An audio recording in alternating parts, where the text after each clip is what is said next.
if someone's listening and they're currently in the lower part of the curve, you know, that was me 10 years ago. I was homeless 10 years ago. So this time, 10 years ago, I was on the streets. And if you told me, well, this is a lesson, I would have chopped you into a million pieces. But now that I've come out the other end of it, I don't think that everything happens for a reason. I think that I feel better when I make meaning out of what happened to me. If you can turn that big pile of shit into your mission, then you've survived, then thrived.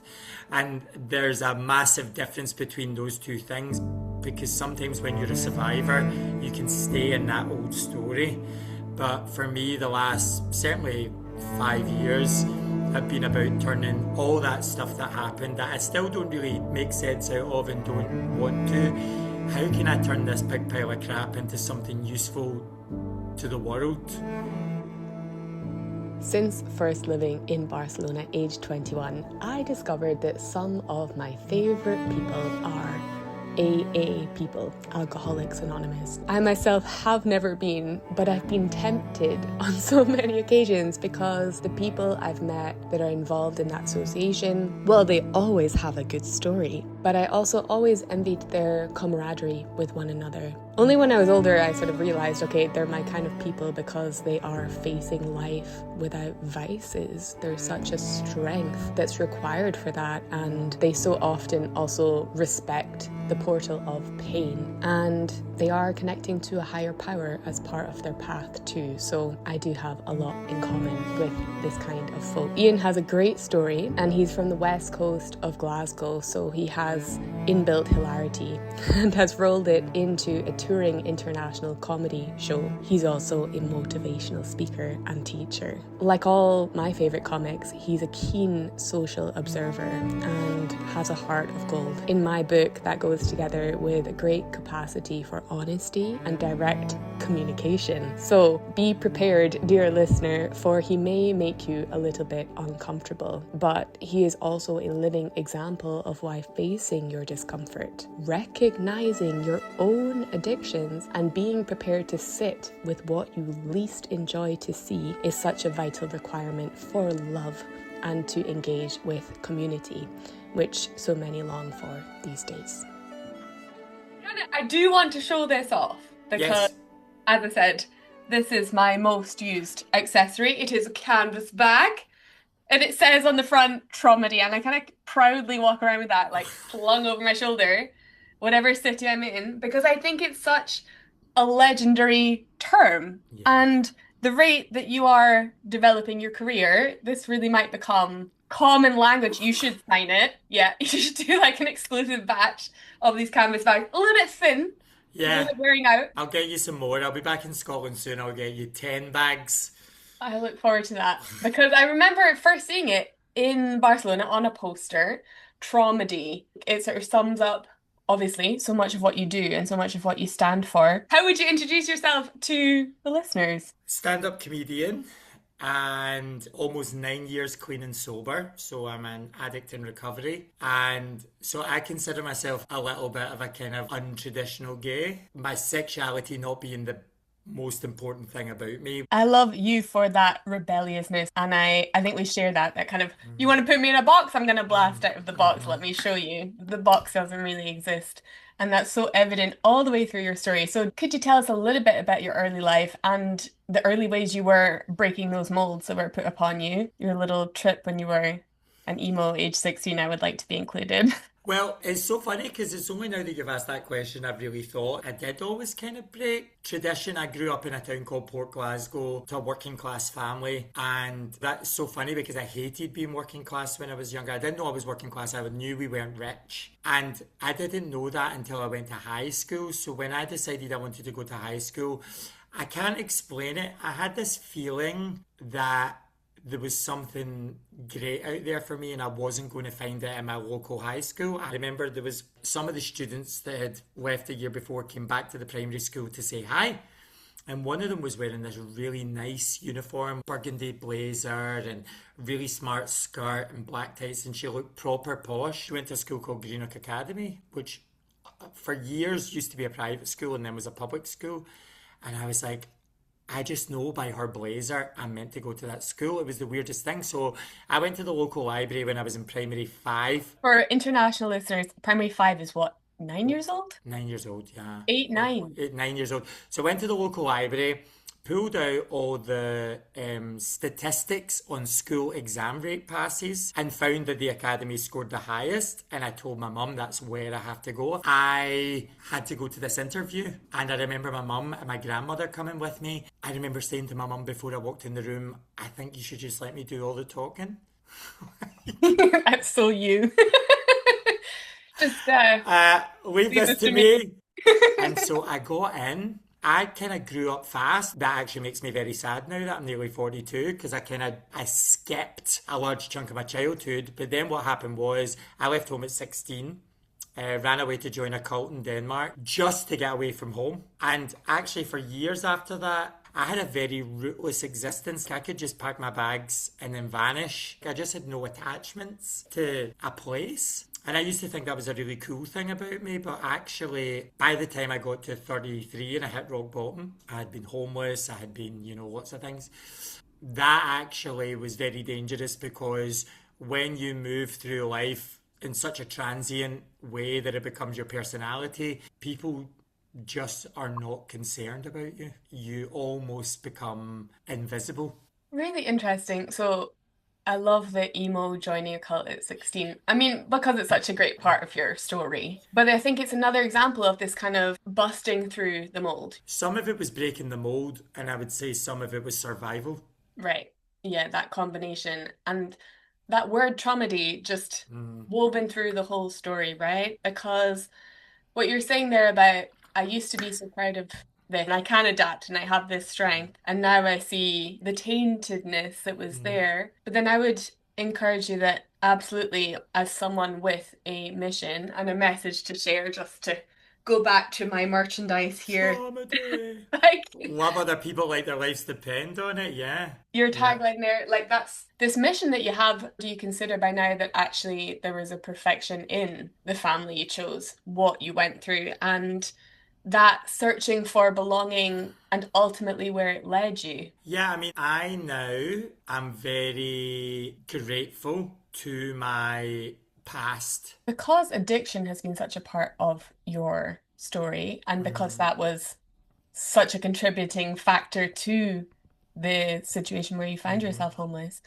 Reflecting on that now, what were you looking for in the stage of your life where there was, as you describe in your show, a lot of sex, drugs, looping relationship patterns, and maybe taking us into that experience, where was the shift that allowed you to break that addictive tendency? Well, I mean, it's still there. I put a lot of effort into being addicted to things. And so I can put 10% of that effort into staying out those addictions.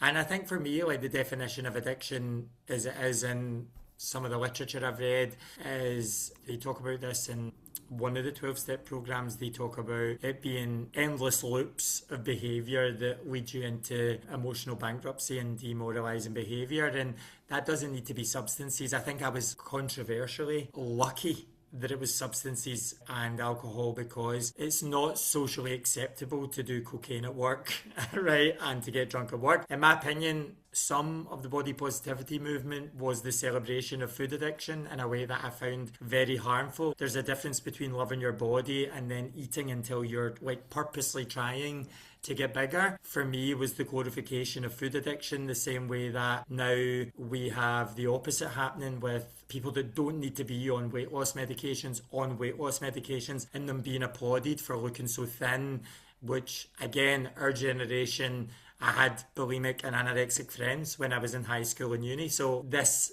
glorification of people's madness is not new to me because as a gay person, we glorify partying 7 days a week, unhealthy sexual behaviours, and doing drugs on a Wednesday. I mean, like the things I do as a gay man are called fabulous. And if your father was to do them, he'd be called a dreadful dad. There's something about the gay community where, as a drug addict, you can absolutely hide in plain sight. And I think that's the really sad thing is like I don't go to gay clubs much these days, particularly in Spain, but I see a lot of people looking for something. And that was kind of when we think about it, what the gay scene was born out of was survival. It was this, it was people that didn't have anywhere else to go. And there's huge amounts of drugs in gay clubs and huge amounts of mentally unstable behavior, relationships that are not good for each other, full of drama and conditions and all that stuff. I think you raised such a good point there about more invisible addictions, more acceptable addictions. I would say Yeah. my addiction has mostly been thinking, which is what took me such a long time to recognize. But what you're describing there, I mean, you've thrown in a lovely couple of controversial viewpoints there. And I appreciate that so much because for me, and what I hear in your description is really that in these addictions and what I see all the time in my work is it's energetic cords tying us up to people, codependencies, to experts, authorities who are giving us instructions to things like food, to items outside of us, tying us up. And it's really not just a matter of looking for soothing or comfort, it is a matter of power. And so if you just reflect now, how would you sum up? I mean, that version of you that was doing all of these things, what were you looking for, really? Oh, he hated himself. I mean, you cannot do though you cannot eat yourself into diabetes if you love yourself. You cannot exercise yourself into osteoporosis if you love yourself. You cannot, and it's very black and white for me. I ask myself, am I making this choice because I love myself or because I don't want to look at myself? And for me, all addictive behaviors are basically putting your hand over your eyes saying, I don't want to deal with this right now. The old Ian was so lost and hurt by the things he didn't have. Yeah. There was always so much conditions on his happiness. One of it being a family that will never exist. It just wasn't there and will not be there, right? It's not there. And I think there was something really inside me from a very young age that had this feeling that if you got too close to me, I would ruin your life. And that was definitely modelled at home. I mean, I never saw my mum keep a friend longer than a couple of years. And there was a lot of anger in our home. I grew up learning that. And there was something about the self-sabotage of my 20s that feels very deliberate now in hindsight. Yeah, when you're speaking there, I hear so much when you say, okay, that version of me hated himself. Like there was an energy running of lack. Like this family will never be what I'm told also a family should be, outside standards, feeling of not being full, not being whole, and then searching outside to fulfill that. And a lot of my work is about catching us out as we do that, because to some extent, as you're so honestly sort of demonstrating, we all are having to deal with that inner relationship constantly, right? It's the Yeah. big one. Everything falls around that. And very often, the way we catch that is the body. So I'm curious, because I haven't heard from you, did you have any physical symptoms either as a child or whilst you were homeless? Maybe that you haven't thought of before, connected to these patterns you had relationally outside. I had a lot of stomach issues when I was a teenager. Mm-hmm. But like I think I told you this story before. I was convinced I had IBS. Uh-huh. And then after I got sober, I decided I didn't have IBS anymore. And I have not had any symptoms since. Everyone in my family had it. Mm. So because everyone in my family had it, I had it. But it Well, there's so much I could say if we're going to have a little side note on body decoding about IBS, irritable bowel syndrome. Generally speaking, an issue at the level of digestion. So whenever we are digesting our food, it's never just a matter of food. Nourishment is never a matter of what specifically we are consuming. It is never just a matter of calories in and out, for example. It's really about the digestion of life on all levels, the digestion of our thoughts, the way we see ourselves, what we consider to be taking place, our emotions, all of that is deeply connected to each one of the individual digestive organs. On another day, I would have gone into more detail, as I so often do with my friends, about what specifically had taken place in order to reflect which organs in particular were speaking. But for this memo, I'd like to just highlight the piece there about it's genetic. My whole family had this. Well, isn't Iain such a great example of deciding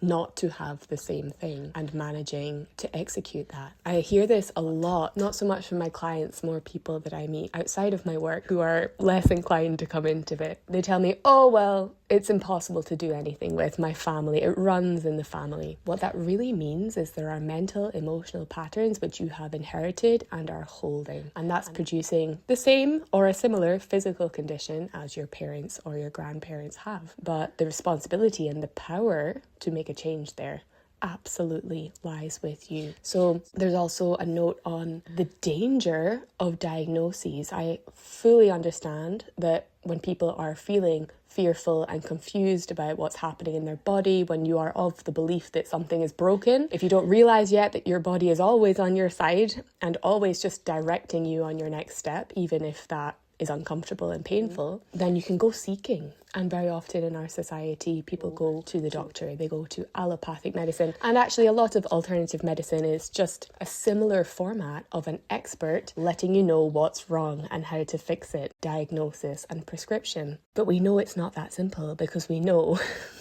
that these boxes of diagnosis are sometimes inaccurate, and we know that these boxes of prescription don't work homogeneously.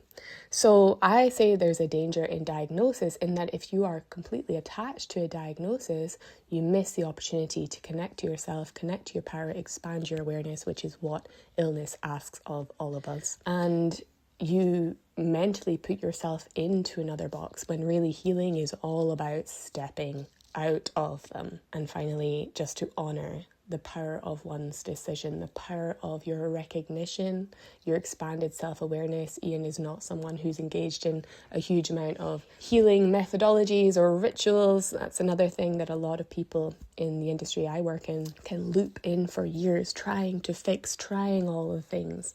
This is a stunning example of the power you really have to say, nope, no longer part of my story, and I'm dropping all that's associated with that. But it would really hurt. I mean, I would have I went through a breakup once, and I was undigested food just coming out, like it was horrendous. And then I realised, oh, this is really connected to the way I think and feel. And because it was stress related, if something is stress related, then of course you can do something about it. So I decided it didn't exist anymore. I should have known I could count on you to keep it straightforward. I realized that was connected and I decided that wouldn't happen to me anymore. This is such a power and something you demonstrate over and over again in your relationship life and your work life. Coming from the sort of wellness, healing world, so much of that is needed. And I think even just knowing and hearing the example that that is possible is so empowering for people. But I do want to really dive into, because you went to the limit, Iain, in order to discover all these things, all the addictions. I do not recommend it. But you have the story to provide to all of us through your examples so that we don't have to go to those same extremes. I mean, you were homeless for several months. I have compared notes with you from moving to the middle of nowhere to be off-grid, because somehow there's a crossover between traumatized people and this attempt to drop out of society, and also this experience of being in a city, in this urban environment, but not being part of the formal system that I find so fascinating. How did you go from living on the streets of Barcelona to where you are now, touring all over the world, sharing your story in a beautiful love affair? What was the turning point, and can you take us into it and tell us the story? Long story short, I was a big time drug addict with a good corporate job, and living in a foreign country, it's the perfect storm. I was in my 30s as well, so I was 31 when my life fell apart. Being homeless was actually a bit of a relief at the beginning, because I was like, oh gosh, I can't do much damage from here. Mm. So while it was happening, it wasn't sad. It was a really happy time. Like it was, but while I was in the street, a woman who's also from Scotland was out volunteering helping the homeless, and she befriended me, and after a while asked me to come and live with her. And then a while after that, I ended up sober. I do always make the point of saying to people the answer to homelessness is homes. Shocking. But so I have a podcast of my own called Too Sober for This, and yesterday we were talking about mental health and its connection to our animals. And one of the things we were saying is people look at a homeless person with a dog and feel so sorry for the dog living with a homeless person, but nobody ever thinks about how hard it is for the homeless person. And also nobody thinks about how hard it was, because the reason why the homeless person is on the street with their dog is because you cannot get into a shelter with your dog. So if you go to a homeless shelter, they say get rid of your dog and we'll give you a bed. That's what they told me when I had my dog. I think it's interesting that as humans, we often have more compassion for stray animals than we do for stray people. And I find that very alarming. And I think it comes from, you can only think that if you have a deep sense of lack. So I just want to say that to the listeners, because I am an example that you can get off the streets. And so people find me inspirational because I'm in a packaging that you're okay with. Mm-hmm. I look good, I'm healthy, I'm sober, and I'm earning my own money now. Not quite as confronting. Yeah, exactly. But someone in the midst of actually needing help, you can't deal with it. And it's also why I think that when people have gone through a mental health challenge and somebody says, why didn't you just say something? Well, look at what you say about homeless people. I know you want to think that while someone's suicidal, you'll have loads of compassion for it, but actually you'll roll your eyes at the text and you'll be Ooh. really upset. You're hitting on such a point here. Again, I can feel some people squirming I and know. maybe wanting to turn off the channel now. Yeah. And I have an experience of this, which is far different, but the same theme, which was I was extremely depressed, living in this place where it's meant to be alternative, open-minded people. And when I would look them in the eye and be honest, like I don't know how to not be honest. I was like, oh, well, yeah, like this is really hard. I'm really having a hard time. I don't know what's going on in my life. They would just kind of freeze, close Yeah. up, and turn away. And actually, I could see the same thing inside of them. So to meet me would be to meet themselves. Yeah. And they were not able to go there. And at the time, I found it so disappointing. By now, I consider it such a I see. reflection also of myself, right? And so again, the remedy, because people are so bound by their heads and what they should do and what's correct and what would make them good. And I think that's why homelessness right in your city, on your corner, when you don't expect it, people do just try and avoid it and ignore it and pretend it's not there, because there is such an attempt to control or calculate that's overwhelming. But again, your message and the simplicity of how things really work is that actually, if you would just be in your heart with someone. And I want everyone to stop lying to themselves and to just be really honest and say that I actually won't be comfortable with that. I'm someone who's survived suicide, been through homelessness and other mental health challenges. I'm almost 9 years clean and sober, had my heart broken multiple times. When someone's complaining about their shitty boyfriend, I don't want to answer the phone. I don't always want to be there for you. It's not convenient for me. I am naturally wired because I'm fine now. And I know I have that. And by being able to admit that to myself, well, I don't always have the time, but when I make the time for the person, I feel great about it. And I think that people need to be really honest with themselves, because what we say is we've never had more language around mental health issues. We've never had more language around physical health, around relationships, around psychiatry and psychology. People are more depressed, more unhealthy, and suicide is growing year on year. Being able to explain it is not the same as being able to execute it.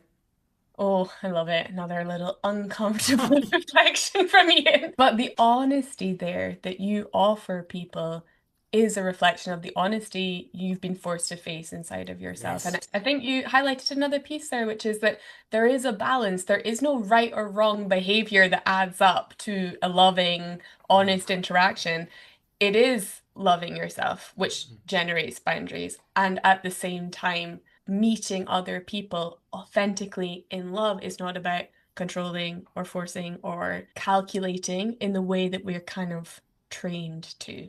I'll give you a really good example, right? This is my litmus test for someone. If you walk past the people that try and sign you up for a charity in the street, try saying no and nothing else. Don't say, I already donate to somebody. People do that all the time. I already give to lots of charities. Because you want someone to see you a certain way. I don't give €1 to every homeless person I see. And when I walk past a homeless person and I don't give them money, I just say, no thanks, have a good day and keep walking. I don't explain to them I used to be homeless and that I'm the same as them, because I'm not anymore. People have this deep need to be seen a certain way, or they confuse being a prick with a boundary, right? But usually by the time your pricky boundary comes, it's because you've abandoned your boundaries for weeks before. I'm just very clear about who I am, what I'm capable of, and what I'm willing to give away 80% of the time. 20% of the time I overextend myself, over-socialise, overschedule myself, and I forgive myself for that too. When it comes to street interactions, I've spent a lot of time on the streets, particularly in Barcelona, where I was a tour guide and used to walk around all day long. And when it comes to homelessness and poverty, I actually have some lived experience there. I've made it by with barely any money for long stretches of time. I am absolutely on board with Iain about the litmus test here of how we all behave in these moments of confrontation on the street by people we wouldn't usually interact with, and how we excuse ourselves, how we make up reasons that we are not available rather than honestly meet what is before us. And I want to share a story, which was one time in Barcelona, just a year and a half ago. I was approached by a beggar who I recognised from 13 years before with his hands cupped, and he came over and he shook his hand and said, "Do you have any money for me?" in Spanish. And I was so joyful in that moment. I just left a friend and I looked him in the eye. I didn't know how I was going to pay my rent a couple of days later, and I shook my own hands and was like, "Do you have any money for me?" And I laughed, and it was such a genuine, childlike response. But immediately, by the look in his eyes, I felt so much shame and so much guilt. And this is really it. When it comes to relationships, I'm not about morality. I am not about right and wrong. The age of Aquarius asks all of us to move beyond such limited ways of perceiving life and behaviour. But how do you feel? How do you feel?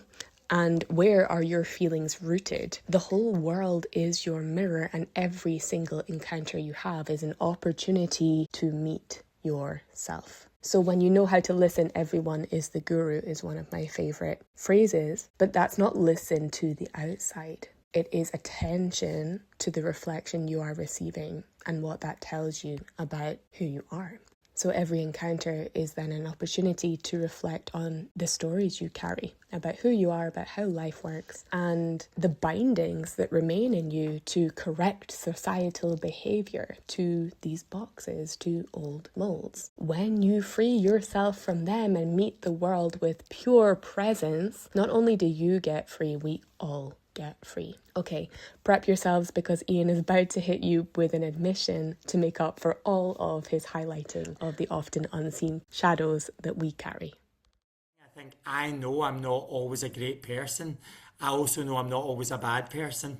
And I think the world has convinced us that we're really black and white. I did this thing, it's like, I got sober and found out that the worst thing about it wasn't always the drink, that I'm actually a massive knob sometimes. And I think sometimes, particularly as someone who's like a minority, right, I'm a gay person, sometimes people that fall under the minority umbrella have convinced themselves that just by being that minority, they're a slightly more evolved, spiritually connected, elevated person. I know some gay activists that I think are borderline evil. You know what I mean? Their language that they use is abhorrent. The way they try and convince people to see our side of the argument is aggressive, and I think they're just a fucking dick. I don't think there's any love in the love is love message that they're chanting. I think they're just being big violent men, and I think that can exist on both sides. But we live in a world where if you voted for Donald Trump, that means you are actually a rapist and a racist. I don't think that's true. I have friends in America who voted for Trump, but they also are not rapists or racists.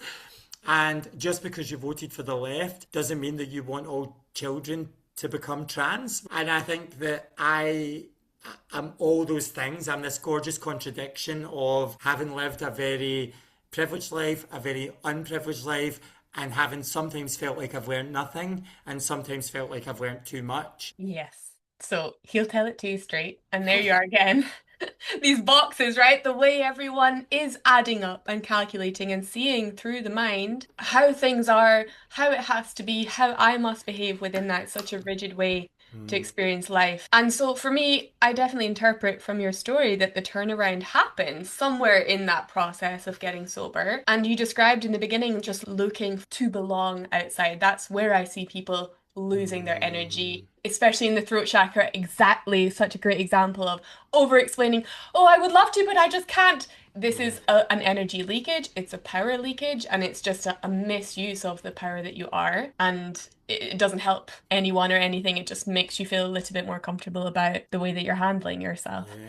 So, what was the turnaround where you felt that belonging? Because we know that so much beauty has followed since then. Can you pinpoint it? Did you have a moment with yourself? Gosh, there's been so many iterations of it. You know, I was just thinking while we were chatting there as well. Like I talk about my grandmother in the show a lot. My grandmother always encouraged me to be friends with people that had different opinions of me because it made me a better person. And we live in a world where we don't need to ever feel uncomfortable and that you're losing.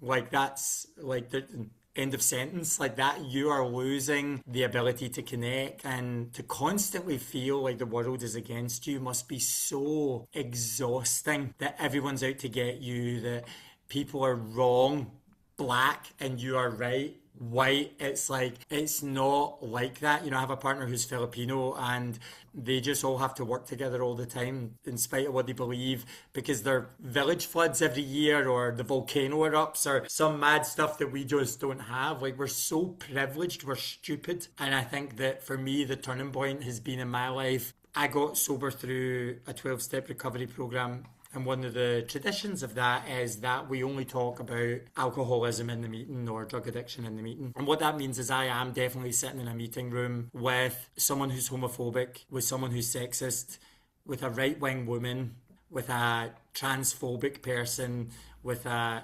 extremely gay person. And we all sit in that room because it's not about those things. We're trying not to die of alcoholism in this instance. And if one of those people that I don't agree with politically or socially or just in life, or I think they're, you know, just a negative person, if my phone rings and their number comes up, I answer because I know it's about them trying not to die of alcoholism. And I think it's really a crisis, isn't it, that we're dealing with? And I think we are in a spiritual crisis now where we're all losing our love for each other and our ability to connect to each other. I would say also on our way back to On that, our way back, yeah. inevitably. And I think people being killed and that death being celebrated because they don't align with you politically, you need to have a serious chat with yourself about where you are, particularly if you claim to be peace, love. You know, I meditate and listen to sing bowls, but haha, he's dead. Like, I think that's a really unsettling belief to have. And one of the things my show is really about is about bringing everyone together, because I don't want anybody, no matter who you voted for or what you did in your past, to die of addiction and end up homeless in the streets. So the turning point for me has always been when I could be with people and belong, not fit in, not adapt, but to be part of something, just being 100% who I am. The turning point for me was when I became more comfortable with myself. People knew how to love me. When you feel less than, when you don't love yourself and you're full of holes, you'll hang out with anyone who'll have you. And that was me in my active addiction, and even the first couple of years after I got sober. So I think that it's a process and it takes time. You know, I'm in love now. I've been with my partner for 2 years. We're engaged. And, you know, very early into our relationship, I was being my usual self, loud and annoyed at something. He's very non-confrontational and he shrinks when someone raises their voice. And I noticed that straight away. And I had a very loud signal come in, say to me, you've said to yourself, this is the man on your list that you want, and you now know that when you raise your voice, he'll never fight back. So you can choose to keep raising your voice, knowing he'll never fight back and be a bully, or you can always bite your tongue and talk about things in a constructive way to keep him. And we don't argue, in the Scottish way of arguing. There's no door slamming, raised voices, disrespect. There's just pure love where we get to talk things through and decide together as a couple how we're going to move on to things next. That turnaround inside of yourself from looking to belong to finding this place inside of yourself. And what you mentioned at the beginning before you were sober, nobody's looking for me. And the turnaround, of course, in your career, that you're literally on a stage, visible. I mean, we joked that we're recording this, before he was famous or before he was super famous, but you're already appearing on the BBC. You've got a TED Talk coming up. You've had such an accelerated path with this wonderful show that you've brought to life. I would just ask, do you have a message? Because you're such a mirror, especially of all the lumps and bumps that maybe someone doesn't want to see in themselves. And thank you for that. And how wonderful that you're being received. But is there any sort of final call out to someone who is not seeing that their life has gone in a direction that wants to lead them to purpose, wants to lead them to love? Is there something you could offer to a listener in that position? I think that the thing that made me a terrible person in addiction makes me a great person now. And I do think it's about the energy you put behind it. If you're waiting on someone to believe in you, you're going to be waiting for your whole life. Like, it's so simple when you say it out loud. And trust me, I'm not trying to be patronizing. I felt so hopeless that when I got off the streets, I tried to end my life. Not while I was on the streets, but when I got off the streets, and I immediately was letting people down because I didn't know how to, all right, I have a place to live, and now I'm still lying, I'm still not knowing how to get a job. Once I've been able to tell myself that no matter what, I'm going to be all right, and I believe I can do things, even if that tiny thing, is get up, have a shower, walk the dog, go back to bed. Like, if it's a start, but no one is coming to save you. Like, you gotta get off that couch. And I think of my life as a needle, and I'm either moving towards a better life or towards my old life, and it hovers every so often.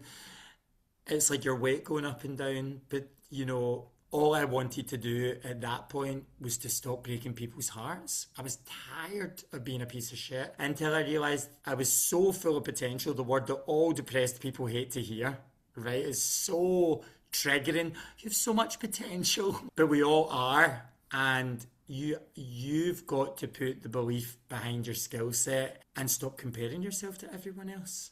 I had no social media until I became a comedian, and thank God for that. Compare and despair.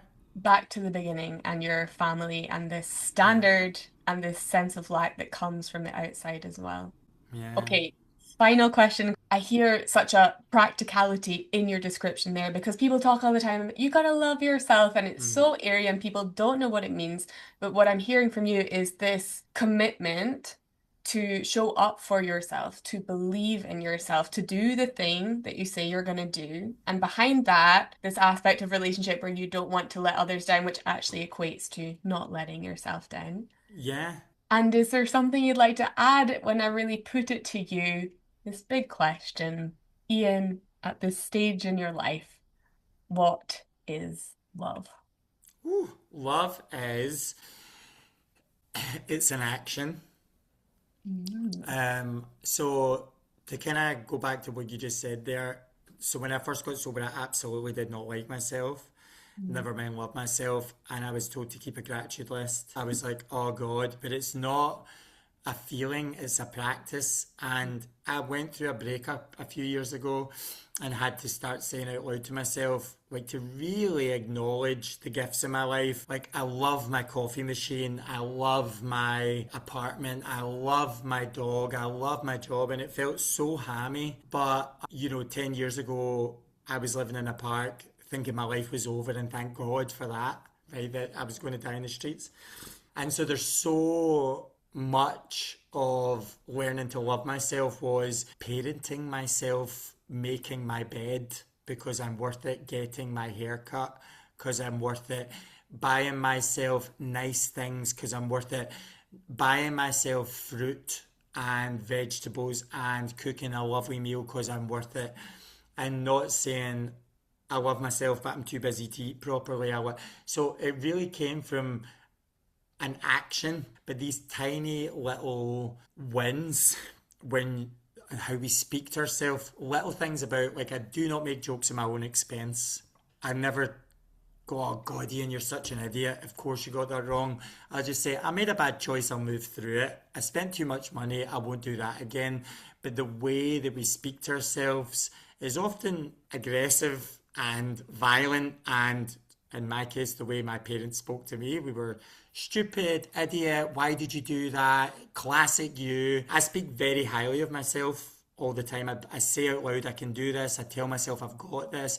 And I did it at a time where I didn't really believe that I was enough. These are all things I've learned to do through loving myself. And it's not often a feeling. It's people say they love themselves all the time and then treat themselves like shit. It's how I act with those around me and towards myself.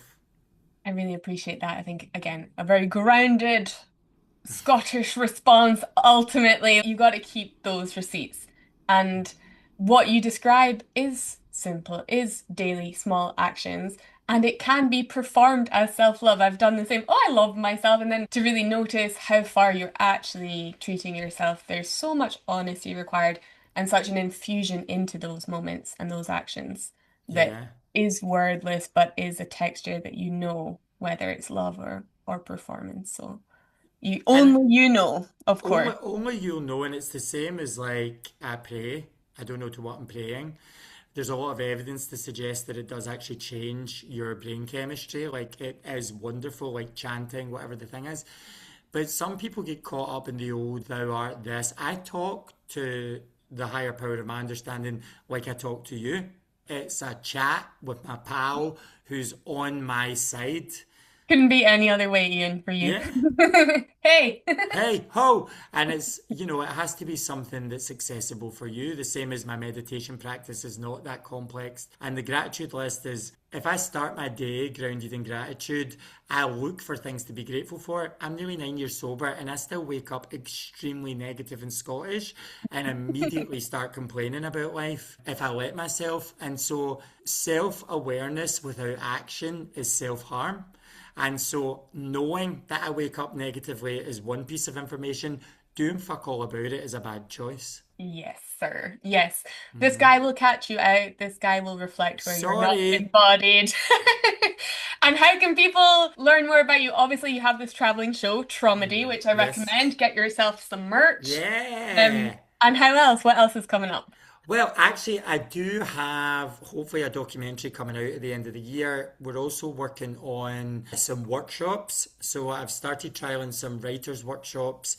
I'm going on quite a big tour until the middle of the year with my solo show. But one of the things I'm In very lucky. America and Australia. America, Australia, Canada, Asia, and I'm also doing a whole of World. Scotland tour, including the islands. So I'm going up Woo! to Shetlands, or basically, I want to take the pretentiousness out of the arts, and not everyone can afford to come to Edinburgh and see my show.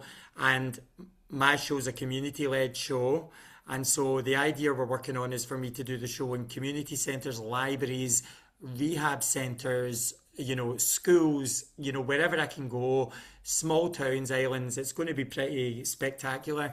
And wherever I go, because I'm very lucky for people to support me by buying tickets, the thing I want to do to give back is to run workshops and courses to inspire people who might not have had the exposure to the fact that they too could be a comedian. All you need is one person to see it in you and it might spark something in them.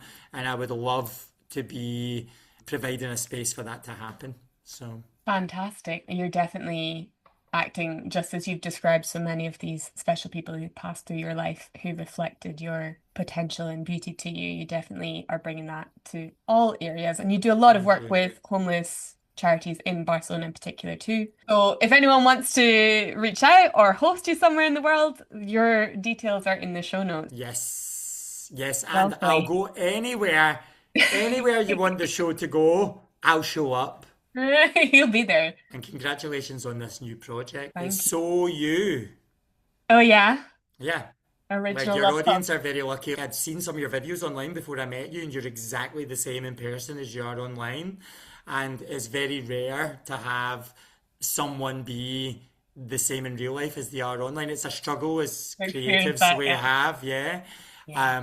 And you transmit such a light.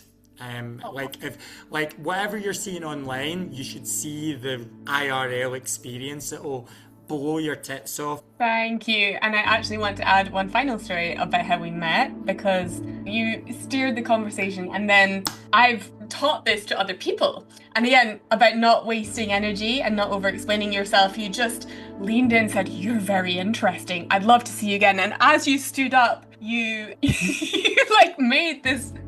I'd never seen anyone do it before, like this polite closure of the conversation. You hugged me, and within like 10 seconds, you were gone. There was no, I have to go, I must excuse myself, I'm sorry to cut this short. And yeah, I've been learning from you ever since, so Yeah. thank you for When you that. know you're going to see someone, you're going to see someone. Don't do the Spanish goodbye. Yeah. No. I would love to hear in the comments where Iain called you out in this episode. If you prefer some privacy, join the free Facebook group to share in that community space, and be sure to subscribe for future episodes and share this with anyone who can support Iain on his mission to love other people like their life depends upon it. And obviously, go get yourself a Traumedy bag at his live show so you can look as cool as me.